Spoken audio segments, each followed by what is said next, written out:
So I'm absolutely delighted to introduce you to Professor Sonia Gandi, who has come from the UK.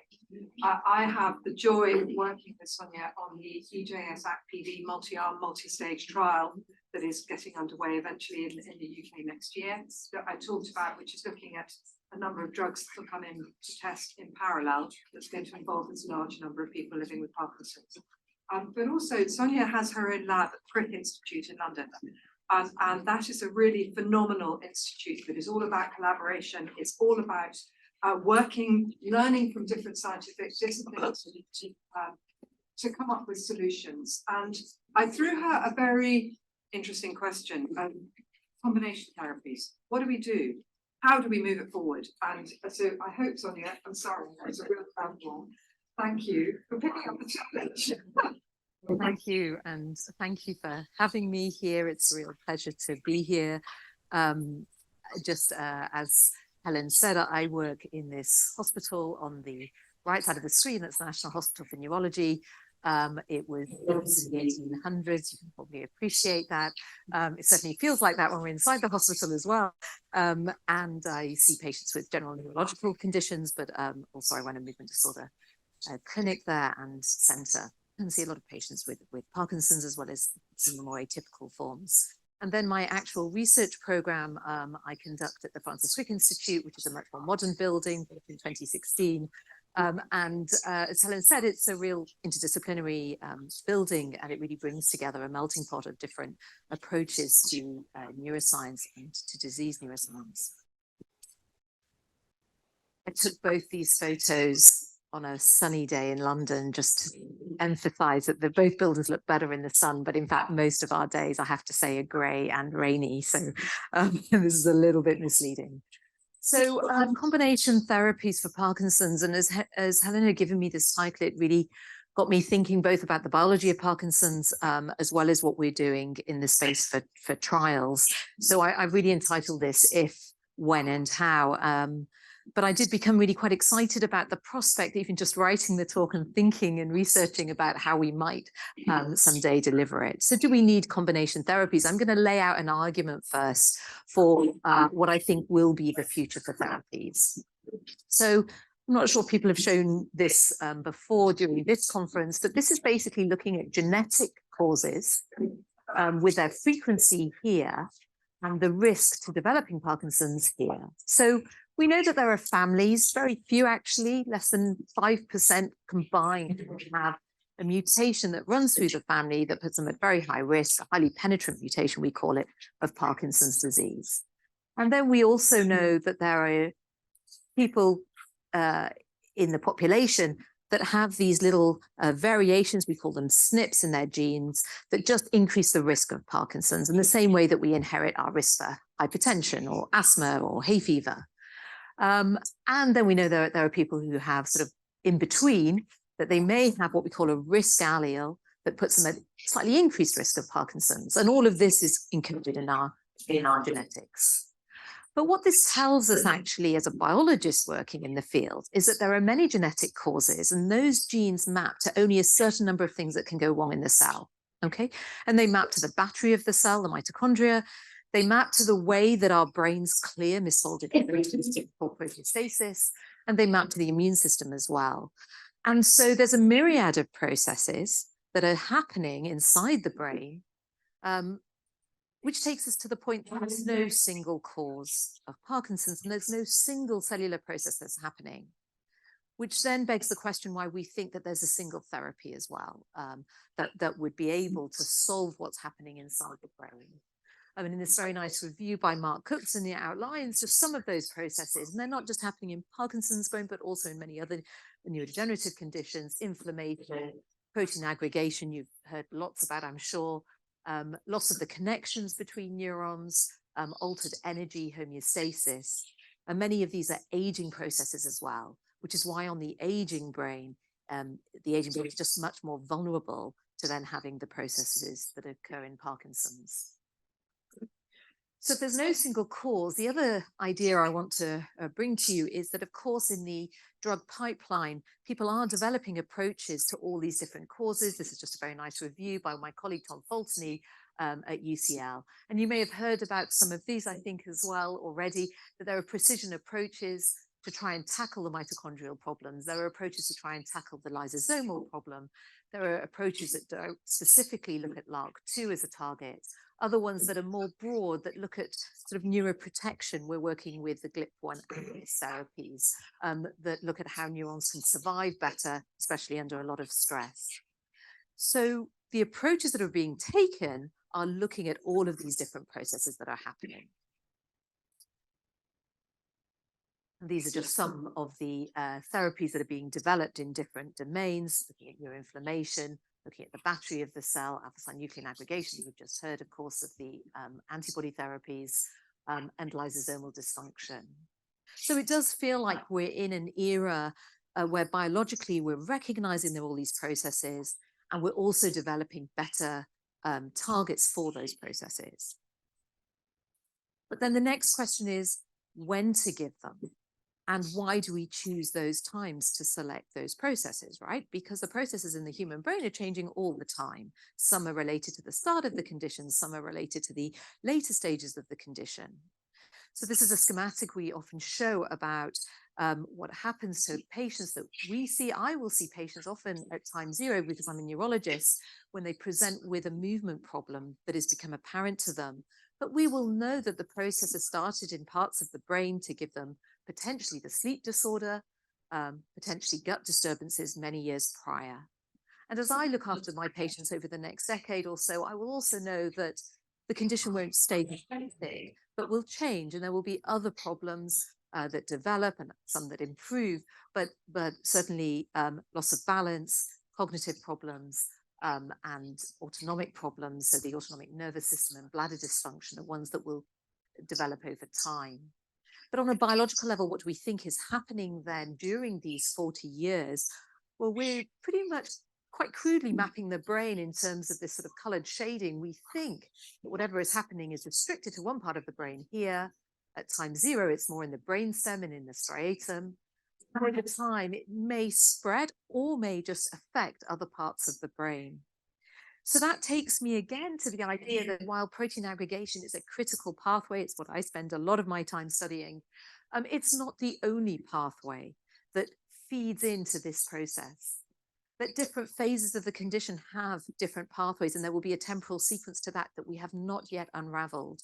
But we're starting to understand that processes like inflammation, for example, that we used to think happened at the end stage, but actually we're seeing now when we look at early Parkinson's brains, for example, and patients, they have markers of inflammation much, much earlier. So we're starting to understand that different processes happen at different stages, and that the brain is asynchronous, the condition is asynchronous. And by that, I mean that at any one point, one part of the brain may be having one process and another process will be completely unaffected. So with all of that happening, we're starting in neurodegeneration to try and move the model to thinking, what are we trying to modify? Are we trying to modify in someone with what we call prodromal Parkinson's, where they have the sleep disorder? Are we trying to prevent motor conversion? Or once motor conversion is happening, are we then trying to actually reduce cognitive symptoms? So there are different things that we're trying to achieve at different phases of the disease. There are different processes happening in different phases of the condition. So again, I would say that most clinical trials that take a one size fits all and a single outcome measure as well for that, are not actually well suited for patients and the entire landscape of the condition. So I've given you a number of reasons why I actually think combination therapies will be really important. And here I'm going to restrict to talking about combination disease-modifying therapies, because combination symptomatic therapies are what everybody is taking all the time, something that helps movement, such as levodopa, that may also help movement, together with something that helps bladder dysfunction or mood. So we are constantly taking combination therapies and prescribing them all the time for symptoms. But here I'm going to talk about combination therapies for disease modification.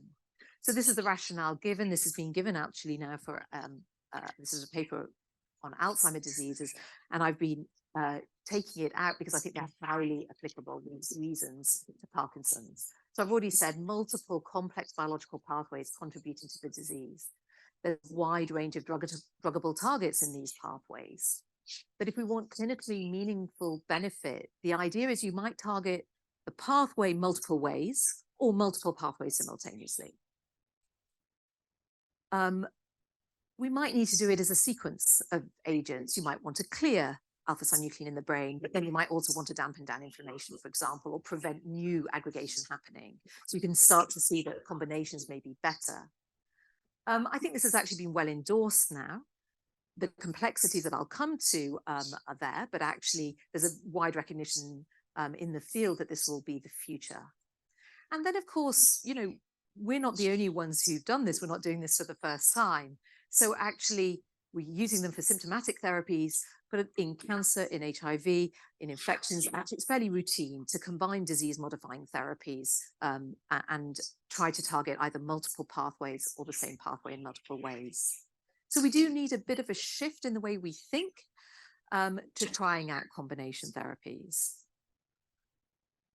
These approaches are quite varied, and when I started to sort of imagine what actually we could do, it's really powerful. So can we target protein aggregation in different ways? Do we look at different proteins? So would we, in the Alzheimer's field, anti-tau and anti-beta therapies are going to be tested soon. And similarly in our field, would we want anti-synuclein antibodies, but combine them with gene editing approaches? Would we actually just target totally different pathways? Would we say, we want to clear alpha-synuclein, but we also want to improve the battery of the cell. We also want to improve the clearance of other misfolding proteins from the brain. And then this was suggested in another study where, you know, we think about cell transplantation happening, but actually, would you need to combine something like stem cell transplantation with an injection of GDNF to try and improve the transplant and allow that to be more effective? So combination therapy might be about making the first therapy more effective as well. Then there's combination therapy that goes beyond the pharmaceutical interventions, because can we combine a small molecule or an infusion of an antibody with lifestyle interventions that are also, we think, going to be disease modifying, and how do we do that?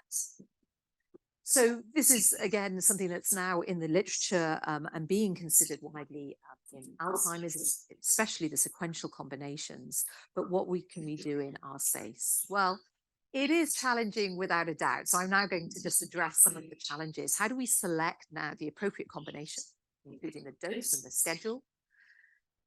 The drugs will interact. We want there to be synergy, meaning that the effect of the two drugs is better than any one alone.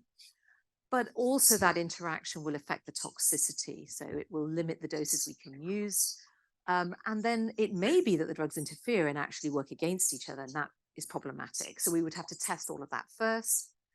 There may be what we call a pharmacokinetic interaction. So they may actually affect each other's absorption, the level it can reach in the body and in the brain. And they may also, of course, have overlapping toxicities. And that's why people have sort of moved away from trying the approach, because it is actually very complicated to test. And then there are logistic challenges and of course, regulatory challenges. So what would a trial design look like? Well, as I've said, it's challenging, but just to draw your attention to the most efficient, I would say to try the combination against placebo. So drug A and drug B together against a placebo arm. But the problem with that is we would never know about the interaction between those two drugs. So actually the most widely proposed way is this factorial design, where you might enroll 1,000 participants and you would randomize one arm to agent A plus placebo, another arm to agent B plus placebo, a third arm to the combination, and then a placebo plus placebo.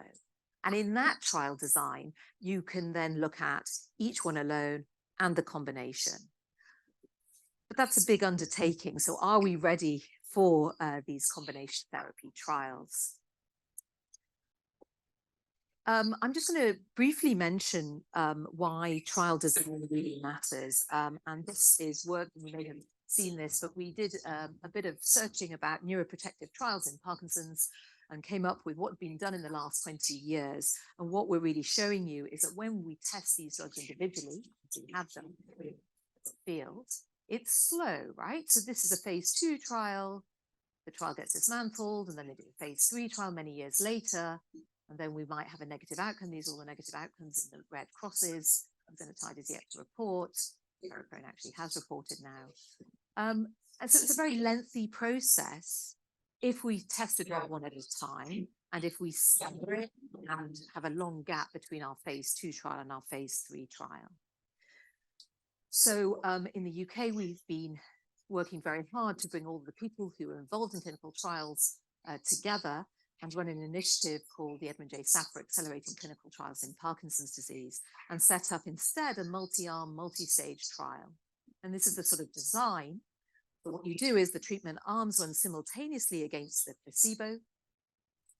There's an early analysis, and anything without a signal is dropped out and a new drug is taken on, so we can evaluate drugs more rapidly. And as you can see, the phase 2 just runs into the phase 3. So there's no gap, because it's a trial machine in many ways that can keep running and running and running until we find a positive outcome. So it's an excellent design, but can we then use adaptive trials such as this to accommodate a combination therapy? Before I do that, just as I was listening to the last talk, I thought I would just put this in. So we're working together a large number of working groups to think about the trial design with our adaptive trial design. And in each of our working groups, this is the outcome measure working groups, we have patient representatives telling us what they would like to see in the trial, and what also they would find tolerable for the assessments, and what outcome measures actually matter to them. And the group published this paper looking at the outcome measures for disease-modifying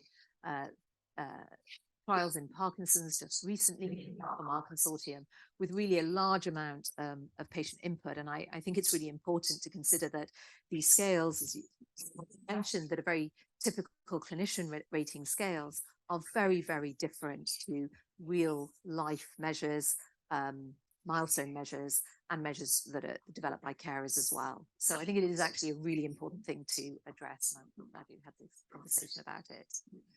But back to the adaptive trial design, can it work for combination therapy? So I'm going to refer now to the Alzheimer field, where the DIAN-2 is an adaptive platform, and it's designed to test multiple therapies in Alzheimer's disease. And in fact, they already are running the Tau Next Gen trial, which has been designed to do exactly this, to test an anti-tau therapy at the same time as an A-beta therapy in one arm. And then there are several other arms that are testing other strategies against tau. And so actually, an adaptive trial design really does lend itself well to combination therapies, and it does so because it runs continuously. There's a lot of sharing of information and sharing of patient registries and databases, and it can be, you know, the numbers are much larger for the statistical modeling and analysis. So I would argue that combination therapies is what we need to move towards, and that adaptive trial designs can accommodate them. What else do we need to do? Well, I think actually coming at it from the neuroscience space, I think we're probably not harnessing quite enough of the computational neuroscience that can be done in this space. And this is what we call quantitative systems pharmacology. And this is the idea that you might have a clinical trial, and then you might generate what we call a digital twin, a virtual twin with the same properties of an individual within a clinical trial. And you have your clinical trial outcome, but you can actually simulate the virtual trial outcome using digital twins. And in fact, this approach has been used to try and reduce numbers in trials, but also more than that can be used to simulate combination therapies, what toxicities might be, what dosing might need to happen, and which therapies could be potentially combined. So I think as we start to think about combination therapies, and I'm talking now on the side of the people designing these trials, need to use far more advanced computational models to simulate them first before we move into them. And then I hope I've convinced you that I think combination therapies are the future, but really what we need to do is adapt as a field. So this is really a framework for combination drug development. So rather than waiting for the drugs to come through the pipeline and then to be tested in these combinations, actually the people doing the cell modeling and the animal modeling do need to think about testing combinations much earlier, to in fact to developing drugs that are combination drugs much earlier as well. And we can test many of the pharmacodynamic and pharmacokinetic problems in vivo models. So we need to adapt and be ready for that. Obviously, phase 1 trials have to address dosing and scheduling of each drug alone and in combination. We absolutely need to have better biomarkers. And this is what really has come from the FDA and the regulatory bodies, is that when you do a combination trial, you really need a good way of tracking each target individually, as well as then the combination. So both for target engagement and for drug efficacy. And that once we're ready then to deliver the trial, I think these adaptive trial designs that we're trying to set up in the UK and elsewhere really could accommodate these combination therapies. So I think it's a faster route to disease modification. I'm just going to stop there. Sonia, thank you.